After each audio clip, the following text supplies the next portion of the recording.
My friend is dead and I wish I didn't know why. Posted by u/Daniel Scary Dark. Tessa Matthews. Every time I say her name or think about her or scroll through my phone gallery, I'm struck with more pain than I ever felt before. I've never lost anyone that I was close to. Both my parents are still alive and all my close family members are healthy and happy, so I never felt the pain of loss before. The day I got the phone call was the worst. There was an entire conversation between me and her sister, a lot of tears and sobs, but I don't remember any of the words said except 3, Tessa is dead. All you feel at that moment is disbelief. Tessa isn't dead, but she was. My best friend is not gone, but she was. A whole human life doesn't just disappear into nothing, but it does. You see, it doesn't hit you like a bullet or a speeding car, it doesn't take you out of nowhere and break your heart, it's just numbness. Just emptiness and your mind trying to tell you that it's not true. It's been 3 weeks since that day, and in that time the numbness faded and the disbelief went away. It was replaced with pain and then reality. Tessa is dead. In the weeks that followed I dealt with most of my emotions and tried to find out what really happened, and I honestly wish I hadn't. 3 things lead to Tessa's death, 3 absolute coincidences that were completely by design, and I want to tell you about them, and I hope you listen. 1. The first thing that led to Tessa's death was her past. Tessa's mom was a single mother. She raised 2 amazing girls on her own, but it wasn't always like that. I met Tessa 5 years ago, when we were 12, at a welcome party the neighborhood had set up for her, her mom and her sister. She was distant and quiet at first, she seemed almost scared. I learned the reason for that later on. They were escaping. Tessa's father had been violently abusive to the 3 of them, often attacking them in rages of anger and alcohol. It went on for years and they had scars to show for it. I asked her why her mother didn't just leave, but I was immature back then and I didn't realize how easily women in abusive relationships can be manipulated into staying, or how easily they can be made to believe that it's their fault. Even though I wish it did, the story didn't end there. One cold night, while we watched the creepy movies she loved, Tessa and I fell into some serious talk. I don't know why she opened up to me, but I'm glad she did. Tessa had more scars than her sister and her mother. She had scars that weren't physical, scars that she believed took away her humanity. When her mother found out the things that Tessa's father had done to her, she called the police. It was about a year too late for Tessa, but her father was sent to prison. I hoped for good. Later I learned it was a 5-year sentence. From that day I knew I had to try my hardest to be Tessa's best friend. I would do everything I can to show her that her humanity was the beautiful thing about her. 2. The second thing happened more recently. Everyone thought Tessa and I were in a relationship. We weren't.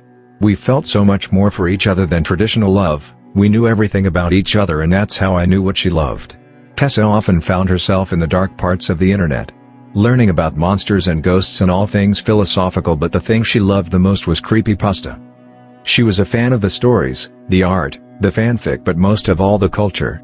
In the middle of her culture was a creature/man called Slender Man. She was in love with him. She was a part of the subculture of people that believed Slender Man was the rescuer of the innocent and the punisher of evil. She felt that he was a symbol of protection. So 3 months ago, I bought her a special present. To celebrate 5 years of being friends, I ordered a Slender Man doll for her online. He was a little more advanced than your standard doll though. He had Wi-Fi and Bluetooth connections, so he could function as a Bluetooth speaker. You would be able to take calls on him, and he had added memory to record conversation and preset phrases that Slender Man would say.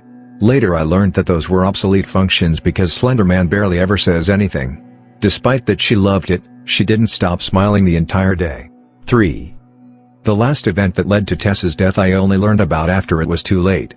Tessa had committed suicide. Her mom found her hanging in her bedroom when she went to wake her up. No one could handle it. 2 days later we were at her funeral. The entire neighborhood had shown up, so did most of the school and our church. In a small town like ours you knew everybody, and when you didn't know someone things felt off, and I remember feeling off. However, it was a funeral and I dismissed that feeling as my grief. A week later her mom invited me over. I didn't want to go, but I had to. After a cup of coffee and a lot of reminiscing and crying, she told me that I could take anything I wanted from Tessa's room. I must have spent an hour sitting on her bed before I finally started taking things. Old pictures of the 2 of us, some tiny creepypasta figures, and Slender Man. He wasn't where she usually kept him. Slender Man usually sat on her bedside table, but he was across the room, lying sideways on the floor. Later that night I plugged Slender Man into my laptop via USB and looked through his contents. Surprisingly, he kept a call log, record of phone numbers that had previously called her. There were a few from her sister and a whole lot from me. 3 months worth of phone calls since she set up a connection between her phone and Slender Man. That made up for a total of 379 calls from me to her. I smiled to myself as I scrolled through them, my heart slightly warming from the coldness her death left. Until I got to the last number. It was an unknown number and next to it was a play button.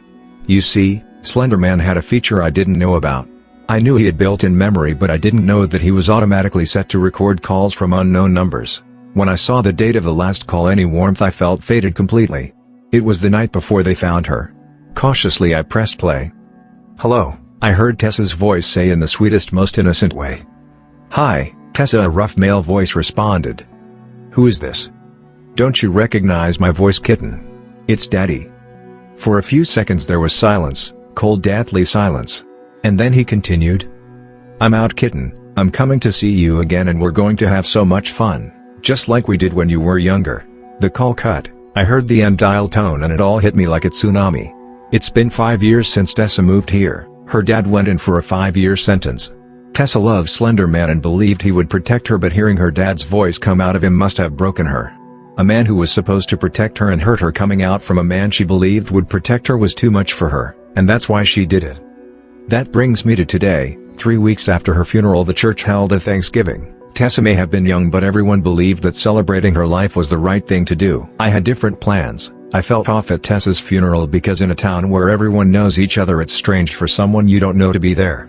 I had the same feeling today, so after the service while everyone spoke to each other I went to the middle of the room and dialed the number in Slender Man's call log. Out of the corner of the room close to the exit a phone rang. A man in his late 40s with a graying mustache answered it. And I heard his voice echo out on my phone. I quickly cut the call. I stared at the reason my best friend was dead for 2 minutes.